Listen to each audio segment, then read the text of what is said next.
ধুর, এই জালের উপর আর কোনো ভরসাই নেই। নদীর উপরও ভরসা উঠে যাচ্ছে আস্তে আস্তে। কি হলো, আজকেও কি জাল খালি? খালি মানে একেবারে খাকা করছে। সকাল থেকে সেই যে নদীর বাঁকে গিয়ে বসে আছি, একবার এদিকে ফেলছি আর একবার ওদিকে ফেলছি। কয়েকটা ছোট পুঁটি আর চাদা মাছ ছাড়া জলের ভিতর আর কিছুই ঢুকলো না। তুমি মন খারাপ করো না, যা পেয়েছো তাই দাও। এগুলি ভালো করে ধুয়ে রান্না করে আজকের রাতটা পার করে দেব। গরিবের আবার মন খারাপের বিলাসিতা সাজে না। কিন্তু শুধু আজকের রাত পার করলেই তো হবে না। কালকের দিনের কি হবে, পরশু কি হবে, বাবুল তালুকদারের ধারের টাকার কি হবে? সেটা শোধ করার সময় তো পার হয়ে যাচ্ছে। এই কথাটা আমার মাথাতেও সারাদিন ঘুরপাক খাচ্ছে। বাবুল তালুকদার বড্ড কড়া মানুষ। টাকার জন্য সে যে কোনো কিছু করতে পারে। আমাদের এই মাথা গোজার ঠাইটুকু ছাড়া আর তো কিছুই নেই। সেটাই তো ভাবছি।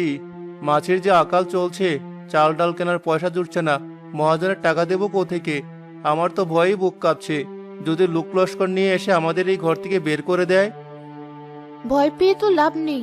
বিপদ যখন এসেছে তখন একটা উপায় বের করতে হবে। তুমি কাল একবার তালুকদার সাহেবের কাছে যাও। গিয়ে কি বলবো? খালি হাতে গেলে তো সে আমাকে কুকুর বিড়ালের মতো তাড়িয়ে দেবে।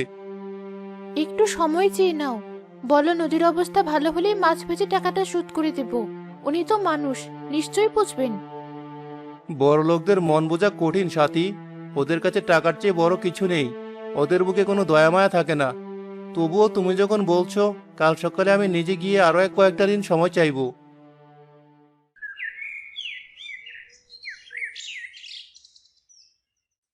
কই রে মিলন, ঘরে আছিস নাকি লুকিয়ে পড়েছিস? বেরিয়ে আয় বলছি। এই মিলন, তালুকদার সাহেব ডাকছেন, কানে যায় না নাকি ভয়ে খাটের নিচে ঢুকে বসে আছিস? এই তো তালুকদার সাহেব, আমি ঘরেই আছি। লুকাবো কেন? আমার টাকা কোথায় সেটা বল। চিকিৎসার নাম করে টাকা নিয়েছিস, এখন তো দেখছি টাকা ফেরত দেওয়ার কোনো নামই নেই। তালুকদার সাহেব, আমাকে আর কয়েকটা দিন সময় দিন। নদীতে একদম মাছ নেই। সারাদিন জাল ফেলেও একবেলা খাওয়ার মতো মাছ জুটছে না। আমার কাছে একটা টাকাও নেই যে আপনাকে দেব। আমি ঠিক শোধ করে দেব, একটু দয়া করুন। তুই আমাকে বোকা পেয়েছিস? তোর মতো ফিকিরবাজ আমি অনেক দেখেছি। টাকা নিবি আর শোধ করবি না, অভাবের দোহাই দিয়ে পার পেয়ে যাবি। রতন, তুই ভালো করে শুনে রাখ, আর এই মিলনকেও বুঝিয়ে বল, আমার টাকার সাথে কোনো আপোষ নেই। এই মিলন, তালুকদার সাহেবের সাথে কোনো টাল বাহানা চলবে না। টাকা কবে দিবি এক কথায় বল, জ্ঞান জ্ঞান করবি না একদম। তালুকদার সাহেব, আপনি তো গ্রামের মাথা। আমাদের অবস্থা তো আপনি নিজেই চোখেই দেখছেন। মেয়ে মানুষের কথা আমি বলি না। তোদের অভাবের গল্প শোনার জন্য আমি এখানে আসিনি। আমার ইটের পাকা বাড়ি, গোলা ভরা ধান, এসব এমনি এমনি হয়নি। কড়াই গন্ডা হিসাব বুঝে নেই বলেই আজ আমি তালুকদার। মিলন, কান খুলে শুনে রাখ। বলুন তালুকদার সাহেব। আজ থেকে ঠিক 7 দিন সময় দিলাম তোকে। আগামী 7 দিনের মধ্যে সুদে আসলে আমার পুরো টাকা যদি না পাই, তবে তোর এই ভিটে মাটি আমি দখল করে নেব। চল রতন। তালুকদার সাহেব, দয়া করুন। আমার তো নিজস্ব কোনো জমিও নেই। এই নদীর ধারের খাস জমিতে একটা ঘরতলি কোনো মতে পড়ে আছি। এটাও কেড়ে নিলে আমি কোথায় যাব?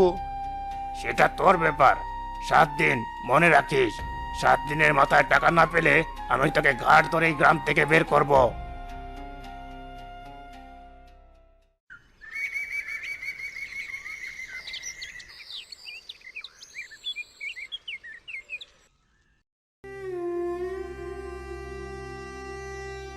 তুমি এত দুশ্চিন্তা করে মাথা খারাপ করো না। কিছু একটা ব্যবস্থা ঠিকই হয়ে যাবে, আল্লাহ ভরসা। আমার তো মাথা কাজ করছে না। 7 দিনের মধ্যে এতগুলো টাকা আমি কোত্থেকে জোগাড় করব? কেউ আমাকে 1 টাকাও ধার দেবে না। ভিটে মাটি গেলে আমরা বাঁচবো কি করে? টাকার চিন্তাটা এখন একটু বাদ দাও। আমার অন্য একটা চিন্তা হচ্ছে।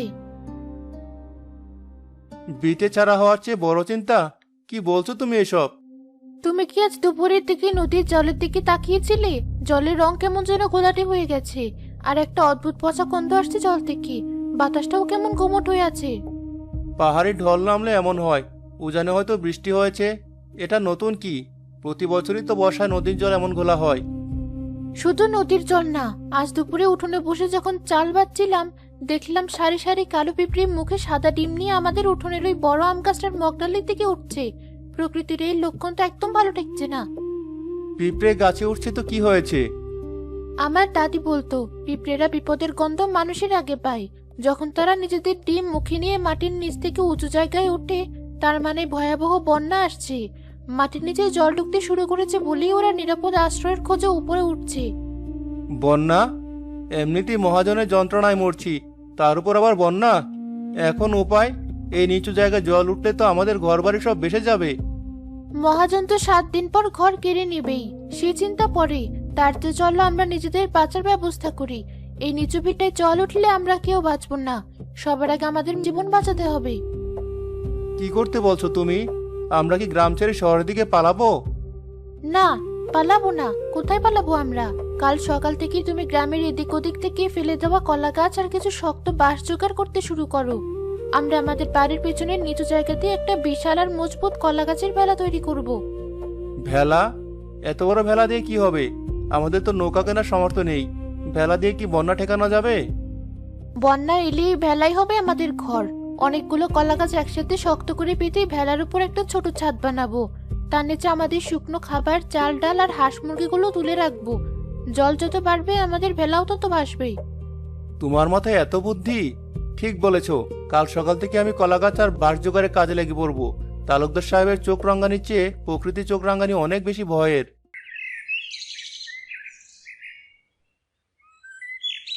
কি ব্যাপার মিলন ভাই? সারাদিন দেখছি এদিক ওদিক থেকে কলা গাছ আর বাঁশ টেনে নিয়ে যাচ্ছ। নদীতে তো এমনিতেই মাছ নেই, এবার কলা গাছ বেচে ব্যবসা করবে নাকি? না সিরাজ ভাই, প্রকৃতির লক্ষণ ভালো না। মনে হচ্ছে বড় বন্যা আসবে, তাই নিজেদের বাঁচার জন্য একটা বড় ভেলা বানাচ্ছি। তুমি কি পাগল হয়েছ? আকাশ তো একদম পরিষ্কার, কড়া রোদ উঠেছে, এর মধ্যে তুমি বন্যার স্বপ্ন দেখছো? পিঁপড়েরা ডিম মুখে গাছে উঠছে ভাই। নদীর জলও অস্বাভাবিক ঘোলা, তোমরাও সাবধান হও। আরে রাখো তোমার পিঁপড়ে, মহাজনের টাকার চাপে তোমার মাথাটা একদম খারাপ হয়ে গেছে। যা পারো করো ভাই, আমি চললাম।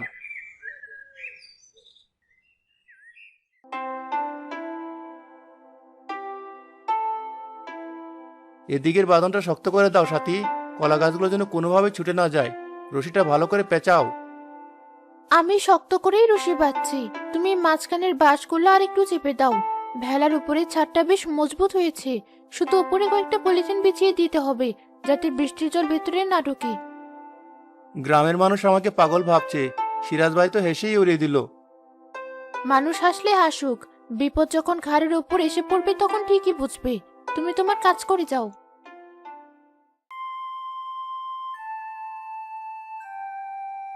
কিরে মিলন, তুই কি সত্যি পাগল হয়ে গেলি নাকি? ডাঙ্গায় বসে নৌকা বানাচ্ছিস? তালুকদার সাহেব, আমি তো আগেই বলেছিলাম মিলন টাকার শোকে মাথা খারাপ করে ফেলেছে। দেখুন না, স্বামী স্ত্রী মিলে কলা গাছ আর বাঁশ দিয়ে কি এক আজব জিনিস বানাচ্ছে। তালুকদার সাহেব, প্রকৃতির লক্ষণ ভালো না, ভারী বন্যা আসার সম্ভাবনা আছে, তাই নিজেদের বাঁচার জন্য এই ভেলাটা বানাচ্ছি। আপনারা হাসছেন, কিন্তু বিপদ বলে কয়ে আসে না। বোকার কাণ্ড দেখো, বন্যা আসবে তো কলা গাছের বেড়ায় চড়ে বাঁচবি? আমার মতো ইটের বিশাল পাকা বাড়ি বানা। আমার দোতলা বাড়ির ভিত কতটা শক্ত জানিস?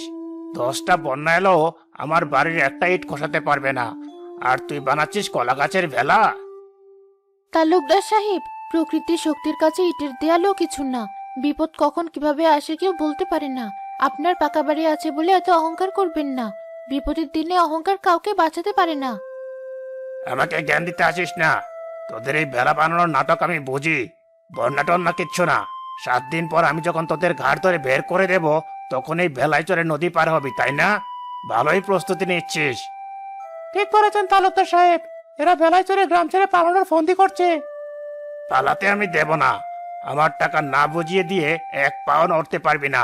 চল রতন, এদের পাগলামি দেখে আর সময় নষ্ট করব না।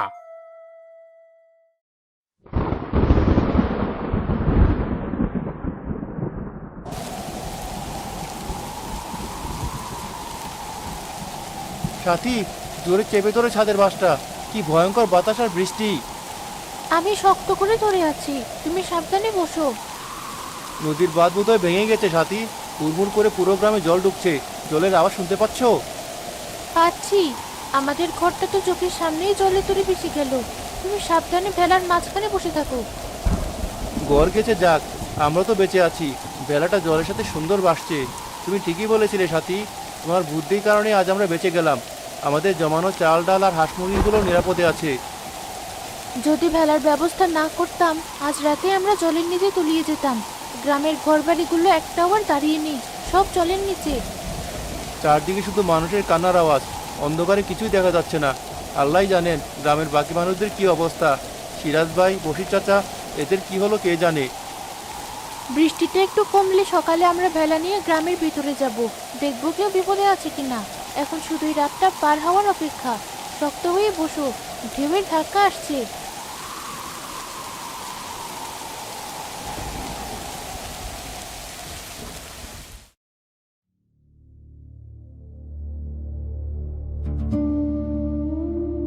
এখন কি হবে? আমাদের একতলা তো পুরো জলের নিচে চলে গেছে। আমি তো চোখে অন্ধকার দেখছি। আমি তো কিছু বুঝতে পারছি না লিপি। আমার এত বড় ইটের বাড়ি, এত শক্ত ভিত, সব জলের নিচে। পাহাড়ি ঢল যে এত ভয়ঙ্কর হবে আমি তো কল্পনাও করিনি। গোয়ালঘরের এতগুলো গরু, সব ধান চোখের সামনে ভেসে গেল। ঘরের ভেতরে সিন্ধুকে রাখা এত টাকা, সব জলের তলায়। এখন আমাদের কি হবে? টাকার কথা আর বলো না, এখন তো প্রাণ বাঁচানোই দায় হয়ে দাঁড়িয়েছে। চারদিকে শুধু থই থই জল, মনে হচ্ছে সাগরের মাঝখানে দাঁড়িয়ে আছি। আমি তো শীতে কাঁপছি। কাল রাত থেকে পেটে একদানা খাবার পড়েনি। ছাদে তো না আছে খাবার, না আছে পানীয় জল। আমার এত টাকা, এত সম্পদ আজ কোনো কাজে আসছে না। এক গ্লাস খাওয়ার জল কেনার জন্য আমি লাখ টাকা দিতে রাজি আছি, কিন্তু এই জলের রাজত্বে কে আমাকে জল দেবে? আমার টাকা আজ কাগজের টুকরো ছাড়া আর কিছুই না। ওই দেখো, দূরে একটা কি যেন ভাসতে ভাসতে এদিকে আসছে। মনে হচ্ছে কেউ ভেলা নিয়ে আসছে। জোরে চিৎকার করো, যদি আমাদের উদ্ধার করে। ও ভাই, কে আছো? আমাদেরকে বাঁচাও। আমরা কাল রাত থেকে না খেয়ে ছাদে আটকা পড়ে আছি। ও ভাই, একটু এদিকে আসো, বাঁচাও আমাদের। সাথী, লগিটা ডান দিকে চাপাও। আওয়াজটা মনে হচ্ছে তালুকদার সাহেবের বাড়ির দিক থেকে আসছে। আমি ভেলা ঘোরাচ্ছি। ওই তো ছাদের ওপর তালুকদার সাহেব আর লিপি ভাবি দাঁড়িয়ে হাত নাড়ছেন। ছাদের কিনারা পর্যন্ত জল উঠে গেছে। তালুকদার সাহেব, আপনারা ভয় পাবেন না, আমি ভেলা নিয়ে আসছি। এই লগিটা ধরুন। মিলন, তুই এই ভেলা নিয়ে তুই এসেছিস?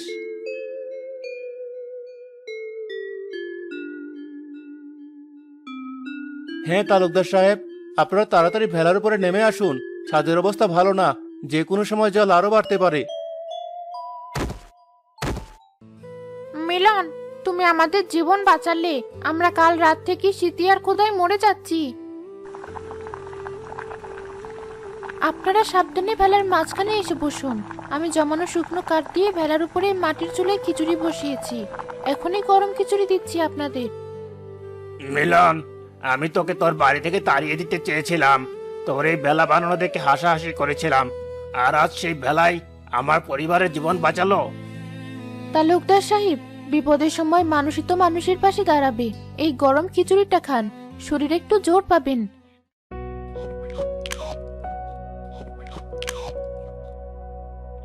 এত সুস্বাদু খাবার আমি জীবনেও খাইনি। মনে হচ্ছে আজ নতুন জীবন পেলাম। মিলন, আমার বিশাল পাকা বাড়ি, গোলাভরা ধান আর টাকার অহংকার আজ জলের তরে ভেসে গেছে। আমি টাকার গরমে অন্ধ হয়ে গিয়েছিলাম, আমাকে ক্ষমা করে দে। ক্ষমা চেয়ে আমাকে লজ্জা দেবেন না। এখন আমাদের একটাই কাজ, গ্রামের আরো যারা বিপদে আছে এই ভেলা নিয়ে তাদের উদ্ধার করা। আমি নিজে তোর সাথে লগি খেলবো মিলন। চল, গ্রামের মানুষদের পাশে দাঁড়াই।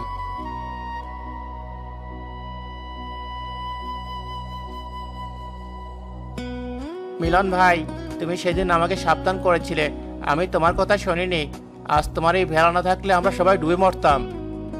সত্যি বলেছিস সিরাজ, এই এক সপ্তাহ ধরে মিলনের এই বিশাল ভেলায় আমাদের বাড়িঘর হয়ে গেছে। আপনারা মন খারাপ করবেন না। আমি কালকের জন্য চাল কুমড়োর ভাজি আর মুড়ি মেখে রেখেছি। সাথীর মতো বুদ্ধিমতী আর পরিশ্রমী মেয়ে আমি জীবনেও দেখিনি।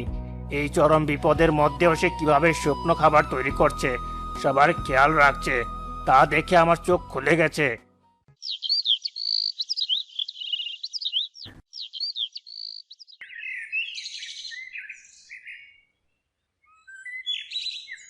গ্রামের সব মানুষ আজ এখানে উপস্থিত হয়েছেন। গত 2 সপ্তাহ আমরা যে ভয়াবহ পরিস্থিতির মধ্য দিয়ে গেছি তা আমরা জীবনেও ভুলব না। সত্যি তালুকদার সাহেব, এই 2 সপ্তাহ মিলনের ভাসমান বেলায় ছিল আমাদের অনেকের আশ্রয়স্থল। মিলন আর ওর বউ না থাকলে গ্রামের অনেক মানুষ না খেয়েই মারা যেত। আমি নিজে মিলনের সাথে যে খারাপ ব্যবহার করেছি তার জন্য সবার সামনে ক্ষমা চাইছি। ঠিক বলেছিস রতন, বন্যার এই জল শুধু আমাদের গ্রামকে ধুয়ে দেয়নি, আমার মনের সব ময়লা আর অহংকারকেও ধুয়ে পরিষ্কার করে দিয়েছে। আমি আজ সবার সামনে একটা ঘোষণা দিতে চাই। কি ঘোষণা তালুকদার সাহেব? মিলন, তুই আমার কাছে যে টাকা ধার নিয়েছিলি, আজ থেকে সেই ঋণের একটা পয়সাও তোকে আর দিতে হবে না। আমি তোর সব ঋণ মাফ করে দিলাম। তালুকদার সাহেব, আমি তো শুধু তাই নয়, তোর তো নিজস্ব কোনো জমি নেই। নদীর ধারে ওই খাস জমিতে তোকে আর থাকতে হবে না। আমার জমির উত্তর দিকের উঁচু জায়গাটা আমি তোকে আজই উপহার হিসাবে লিখে দেব। সেখানে তুই নিজেই নতুন ঘর তুলবি। আপনি আমাদের এত বড় উপকার করলেন, আমরা আপনার কাছে চিরকৃতজ্ঞ থাকবো। কৃতজ্ঞতা আমি তোদের কাছে। তোমার বুদ্ধির কারণে আল্লাহ আমাদের বাঁচিয়ে রেখেছেন। আমি দেখেছি তুমি কিভাবে ওই বেলার পর বিপদের সময় শুকনো খাবার তৈরি করেছো, হস্তশিল্পের কাজ করেছো। বিপদের সময় তো বসে থাকলে চলে না, আমি একটু চেষ্টা করেছি মাত্র।